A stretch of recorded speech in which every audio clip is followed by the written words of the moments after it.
and she said just as long as I picked her up and drove her over there that I can meet him.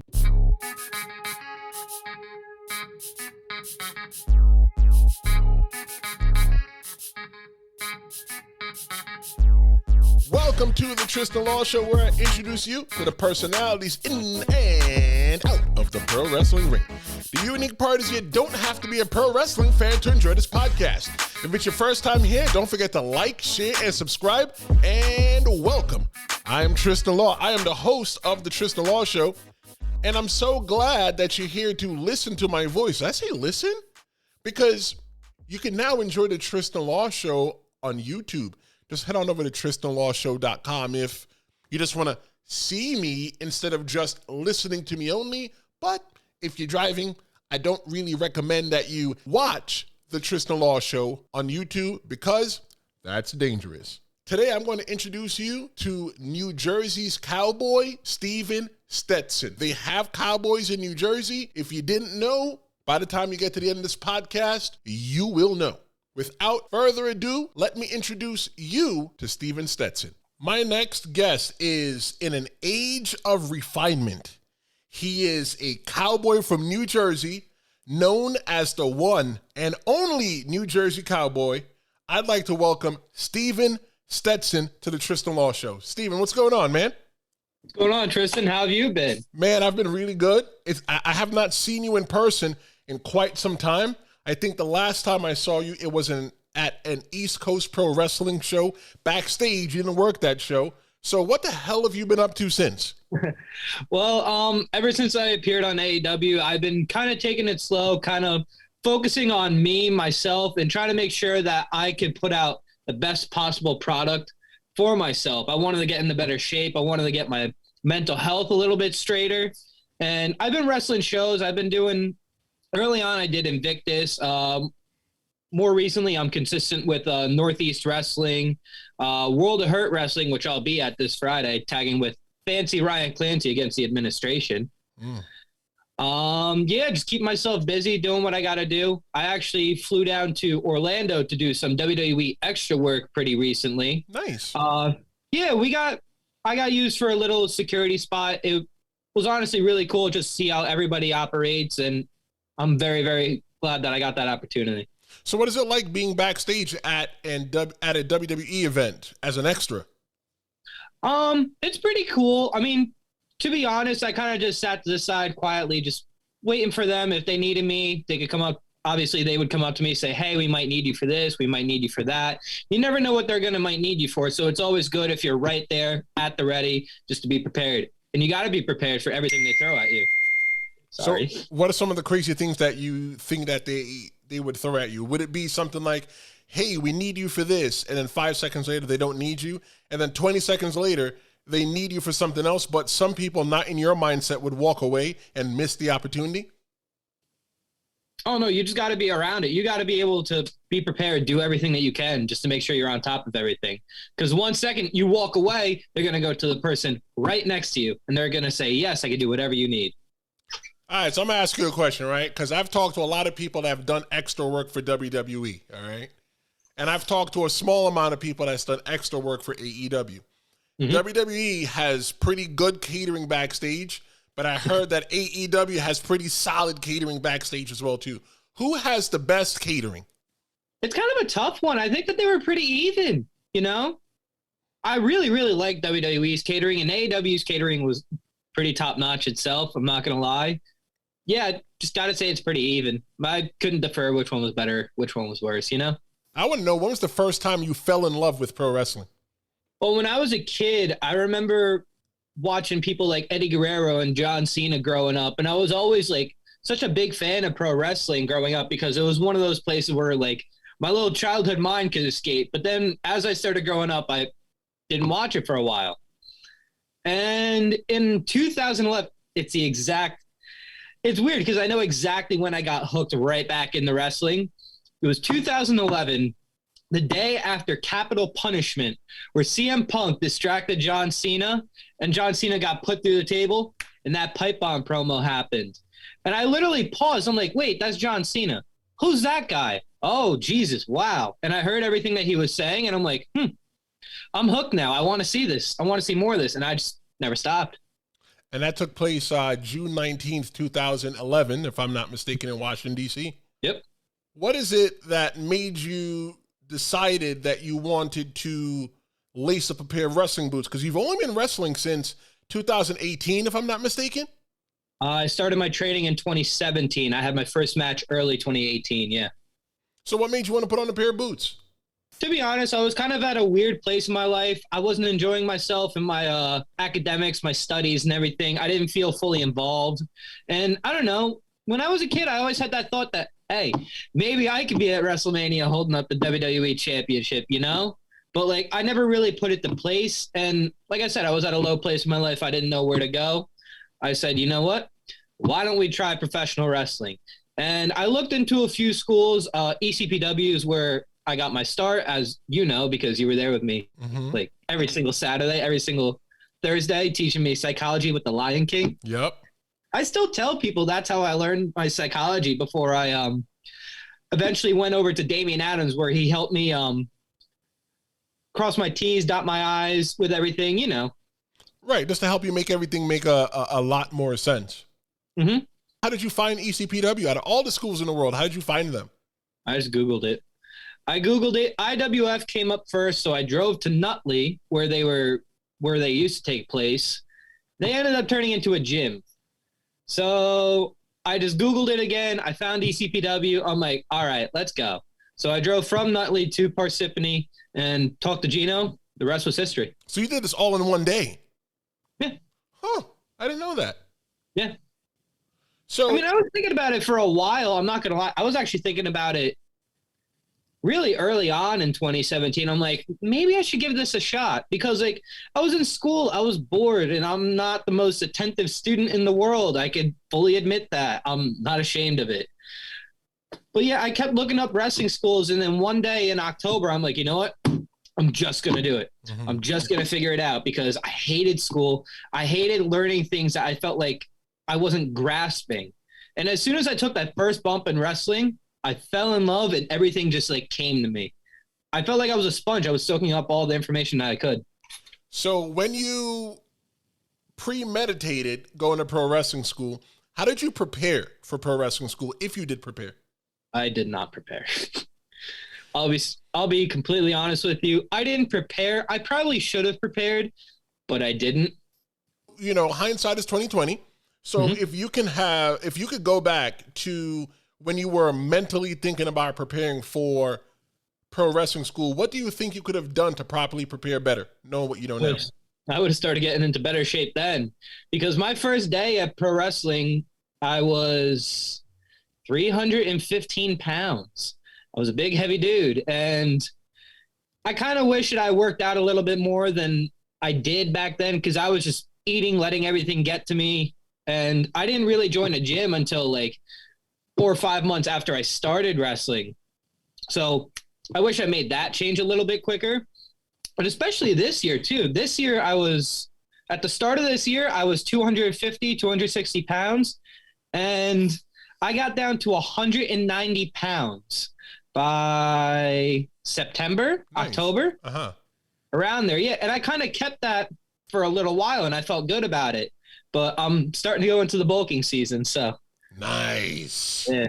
I'm starting to add on a little bit of muscle weight. I feel good about myself, and I'm happy looking in the mirror at myself now. So that's more than I could ever ask for. I would definitely say I am happy with what I see that you're doing, because obviously, like you said, I was there when you were there in the beginning, and you know, you've made a transformation. You know, you've come a long way from being that kid in the wrestling school, and I'm just showing you, you know, how to bump, and you know, psychology and all those other things, you know, and I'm glad that you went on to someplace else where they could stack on top of that and make you the performer that you are now. But what were some of the aha moments that you had in pro wrestling school? Aha, meaning like you grabbed the concept and said, yeah, I got this, and you moved forward. Once you kind of simplified wrestling psychology to the Lion King for me. You asked me what my favorite movie was, and I don't watch a lot of movies, but like I've watched The Lion King constantly. So I guess that would be my favorite. So that's what I said. And once you started putting it together, like the shine is where Simba gets held up. Yep. The cutoff is where boom, he's dead. You know, Right. I started putting the pieces there together. But another aha moment is I think maybe a few months into training at Damian Adams, I figured out how to tell a story with different body parts and telling that kind of psychology. So, and there's many different ways you could go about it. And once I started to figure out how to put everything like that together, things were just coming to me. I was like, oh, Jesus. Sometimes I'm just sitting in my house and I'm like, oh my God, this is perfect. And I just get it. So it's crazy. It's maniacal because I do the same exact thing as well too. I'm driving and I'm like, Like, I'm gonna start thinking about spots and different ways that I can do things in the wrestling ring, different ways I can say things and walk out and stand and pose. People don't understand how maniacal and crazy that we are, because these are things that go into, you know, putting together a wrestling match. We're perfecting our persona. We're perfecting who we are. It's an ongoing evolution, and I feel like the evolution never stops.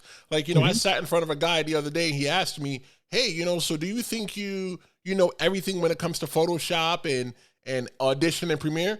I said, I feel that I'm pretty strong in those 3 programs. However, I don't want to say I know everything because A, everybody hates a know-it-all, number 1. But 2, the second thing is that I always feel like I'm a student. No matter what I'm in, I always feel like I'm a student. Like there's always opportunities for me to learn. So, you know, it's always an ongoing thought for how we can do it better. And I think you're definitely on the right track and you definitely have the right mindset. So when you look back at your first match, I want to know, when was it, where it was, and who was it against? My first ever match, it was it was at the ECPW training center for BBWF against Prince Akhenaten. And it was a short match. It was only like maybe 2-3 minutes most. But yeah, it was pretty quick. It wasn't anything too special. And then my first match in front of a crowd, I don't remember what date it was, but I know it was against Trey Felipe. Knowing all the knowledge you got now again, right? Yep. What would you go back and tell yourself? You weren't Steve Stetson at the time. You were Big Cal Stevens. So what would you go back and what would Steven Stetson tell Big Cal Stevens right before he came out for those matches? I would tell him, just don't be nervous. You'll figure it out along the way. I think that's pretty solid advice. Yeah. I mean, everybody's nervous before they go out for their first match. I was nervous for the taping. I was nervous for the first match in front of a live crowd. And I don't know, like, the anxiety gets to you, you know? So, like, if I could go back in time, I would just, you know what, you'll be fine. Just keep focused, keep working, do whatever you got to do, and make sure you keep your head high. That's probably what I would tell myself. Like, till this day, I still get nervous. I swear, 100%. I still get nervous. Like, you don't get nervous. You shouldn't be in it. You're right. That means I don't care. You know, Yeah. I'm standing right, getting ready to come out, waiting for the music to play. I'm already in the mindset, and all of a sudden, the nerves just come over me, and I'm like, oh, my God. And then the second I walk through the curtain, the nerves, like, I forget the nerves. Like, I leave them behind the curtain. The thing is, too, you got to be able to lighten the mood sometimes. So if you're in a locker room with a few guys that you travel with regularly, you can always crack a few jokes with them right before you go out, because that definitely eases attention a lot. Like, I feel more relaxed when I do that. And that's definitely been calming me down more recently. Hey, I mean, I'm sure people could use that inside and outside of pro wrestling. But talking about you going to Damian Adams, you mentioned that earlier. You are currently underneath the wing of Damian Adams. And he's trained with the WWE. He's been a guest coach at the Performance Center. And he's also trained the likes of Deonna Purrazzo. What made you join Damian Adams' school? Some people were recommending me to check it out, and I sent him a message. He didn't read it right away, but I had a friend who trained there, and she said just as long as I picked her up and drove her over there that I can meet him. So that's what I did. And it was probably like one of the shortest conversations I've ever had with Damian, where like we talked for a second. He was explaining what the training regimen was, and he looked at me. He's like, all right, you ready to go in there? And I'm like, yeah, sure, let's do it. And ever since then, I never looked back. I feel like Damian has like the most knowledge out of any person I've ever met. And the thing is, sometimes he's not a wrestling coach. Sometimes he's a confidence coach. He wants to boost your confidence to the maximum, because he trained Deonna Purrazzo. He also trained Karen Q, Tasha Steeles, Elektra Lopez, who's on NXT right now. and he's training people like Megan Bain, Ray Jazz, Antonio Zambrano, and an up-and-comer, Fancy Ryan Clancy. So we got a lot of people in our building who give it like a safe space, and we're always learning with each other. We always bring each other up, and Damian definitely helps all of us out with that. So what is the training like at Damian Adams's school, academy? Ooh, he puts us through the ringer. In a good way, though, because like it's a lot of mental toughness with it. You start off with your basic rolls. You do all the rolls you can. Shuffles around the ring. We do 1,000 Hindu squats, and we train 3-4 days a week, and some people train 5 days a week. 1,000 Hindu squats, grape crushers in the corner. Sometimes we'll do 20, 30, 40, 50 pin drills. Everything's on the fly there too. We'll do matches on the fly. We'll do heat drills on the fly. We'll do a lot, and we end it with we usually end it with promo segments, and Damian loves to talk, so he wants to hear more of us talking too sometimes. So like he'll tell us to keep doing promos over and over again, and sometimes we don't leave there until like 2, 3 in the morning. I've had a few nights like that, but you know why Damian Adams's training regimen is so tough? Why do you think? Because when you go out there, you're using his name, and he wants to look good.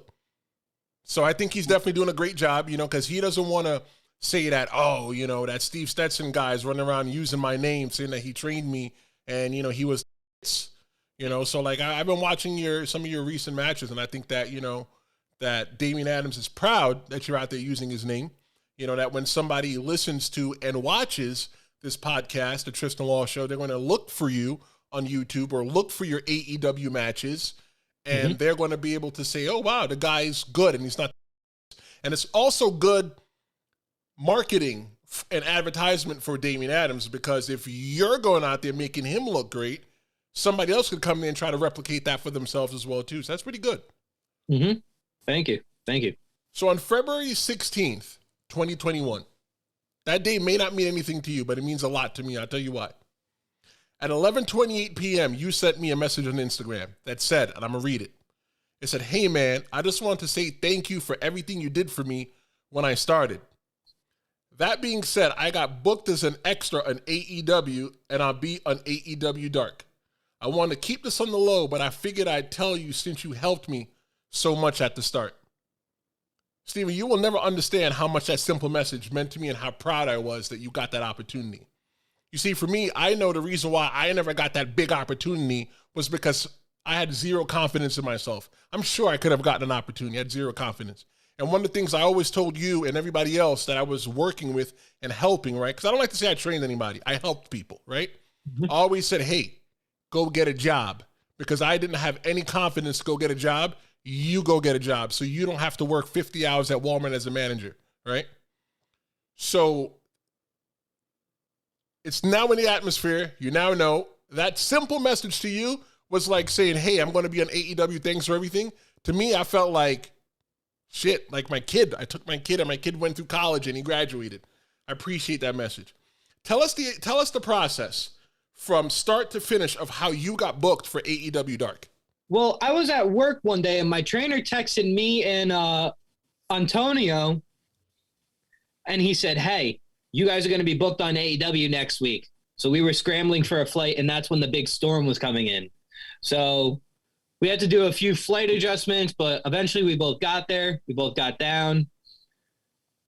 We got matches, and everything was all picture perfect. I'm very happy that I got to spend the time down in AEW, and hopefully I'll be able to spend more time with them in the future. You never know what's going to happen. What was it? Did you have to jump through any hoops? What was it like when you got off the plane? Paint us the picture. Tell us what it was like. No, I didn't really have to jump through too many hoops, in all honesty. Just we got there the day before. So got there, just settled in, made sure everything was good. And the next day we just went to the arena. We were told what to do. We did what we needed and told we had matches. So we prepared and everything was good. Do you feel that you were prepared for that opportunity with AEW? I feel like I was, but at the same time, you can never be like, you always got to over prepare, So like in a way, when I was going down there, I wasn't sure if I was fully prepared. But then once I got there, I kept thinking to myself, you got this, you got this, you got this. And once the matches were done and over, I took a deep breath and I'm like, whew, okay, now what's next? You know, I'm always looking forward to the next step, and hopefully that'll come soon. So if anybody's looking to watch that match, it took place on AEW Dark, the February 23rd, 2021 episode. You got to work Top Flight. So what was going through your mind when you and your partner, Tony Vega, who we both know, walked out the tunnel and down the ramp to the ring? My head was kind of in the cloud because I kept thinking, wow, this is actually like really happening. I better make sure I'm on my A game, you know? And the match happened. I wasn't really thinking much once I got into the match, but yeah, walking down the apron, I'm like, ooh, this is kind of crazy. And we were doing it during the COVID times too. So there wasn't anybody in the arena. I think Billy Gunn's kids and Tesha Price were the only people that were in the crowd. But other than that, there wasn't really anybody else there other than like producers and guys behind the cameras and everything. But yeah, it was definitely really, really cool, but obviously really weird not wrestling in front of fans, but I'm glad I got that opportunity still. So I remember being asked in the early part of the pandemic, hey, is it weird that people are out there wrestling when there's no fans present? I told them not really, because 100% of your first matches that you do when you're in wrestling school are in front of no fans. So it's like almost like second nature. You don't have that thousands of people or hundreds of people screaming for you or screaming at you, but you still have worked matches in front of people. Sometimes you've probably worked a match when nobody was standing on the outside. Yeah. Aside from Taz mentioning that, you know, you probably wore too much cologne, right? I don't know how true or true that is. Not. But what feedback did you get after the match? I got really good feedback. Christopher Daniels definitely gave me a few pointers that I definitely took going forward. And even coming back too, after that, I got pointers from people that were in Ring of Honor, like Matt Taven and Vincent. I got pointers from them. Just telling me to keep doing what I'm doing, make sure I'm on top of myself, you know. I can't give away all the secrets, but at the same time, I just got to keep going. Is there anything that you would have done differently? No, I don't think so. I think I would have kept it the same because, I don't know, that's just how I experienced it. I want that experience to be like remembered for what it was. And I'm very, very glad that I got to experience it. I'll cherish it forever. If AEW, WWE, or any pro wrestling promotion that can monetarily change your quality of life is listening, why are you the best person to be added to their roster? Why am I the best person to be added to their roster? I'm one of a kind. I'm the one and only New Jersey Cowboy. Do you know that? How many New Jersey Cowboys do you know? None. Come from a legendary family. Did you know the very first cowboy hat was made in West Orange, New Jersey in 1865 by John B. Stetson himself? Wait, like, that's probably like your great-great-great-great-great-grandpappy, right? Mm-hmm. Oh. I'm the real legend in New Jersey here, and I make sure to wear that proud. What's next for Steven Stetson? I'll be wrestling this Friday at World of Hurt. I'll be tagging with Fancy Ryan Clancy against the administration in Pittsfield, Massachusetts, 27 Union Street. It's the Pittsfield Elk Lodge. Steven, I want to thank you for your time. It was great for this little catch-up that we had here, and everybody got to see our catch-up and us talk, and you explain the process and talk about where you came from and where you are now. But tell everyone how they can find you outside of the Tristen Law Show. You can find me on social media, Instagram, Twitter. I don't have a wrestling Facebook, but I should make one. Usernames are the same, Steven_Stetson_. It'll be all right there. Awesome. Well, Steven, thank you so much for hanging out with me today. And I look forward to seeing what you bring in the future. I don't think you and I ever had a match together, but I think we need to get in the ring and beat the hell out of each other one time. Mm-hmm. So, haters, keep doing what you're doing. And everybody, this is Steven Stetson. He is the one and only New Jersey Cowboy.